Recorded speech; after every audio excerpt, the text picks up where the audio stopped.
Yes sir. पूरे ब्रह्मांड में आप बताइए कि कौन ऐसा जीव है जो आकाश में उड़ता है? बर्ड्स। बर्ड्स क्यों उड़ता है?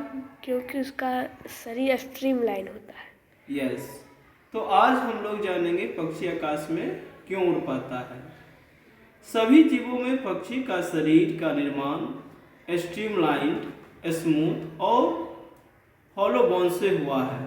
कहने का मतलब ये हुआ कि पक्षी जो आकाश में उड़ता है उसका शरीर का बनावट स्ट्रीमलाइन्ड है। स्ट्रीमलाइन्ड का मतलब हुआ ऐसा बॉडी की संरचना जिसका आगे और पीछे का हिस्सा पतला होता है और बीच का हिस्सा मोटा होता है।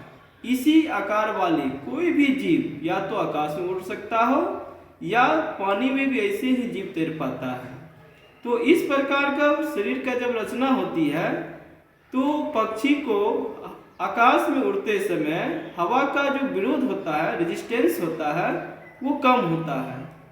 दूसरी इसकी विशेषता है कि पक्षी का जो शरीर है उसका स्केलेटन हॉलो बोन से हुआ है, यानी कि उसका बोन्स खोखला होता है, जिस वजह से उसका शरीर हल्का होता है और ऊंचाई तक वो उड़ पाता है। तीसरी इसका विशेषता है कि इसका जो विंग्स होता है मसल से जुड़ा रहता है और जिस मसल से अटैच्ड रहता है उसको हम लोग ब्रेस्ट बोन या स्ट्रेनम कहते हैं।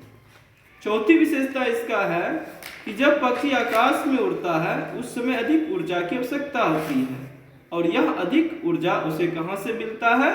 आप बताओ। एडिशनल लंग्स से। कहाँ से मिलता है? एडिशनल लंग्स से। एडिशनल लंग्स एक ऐसा उसके शरीर के अंदर रचना होता है जिसमें ऑक्सीजन परिपूर्ण मात्रा में बनी रहती है, जिससे पक्षी आकाश में उड़ता है। आप समझे इस बात को? Yes sir. ओके करो।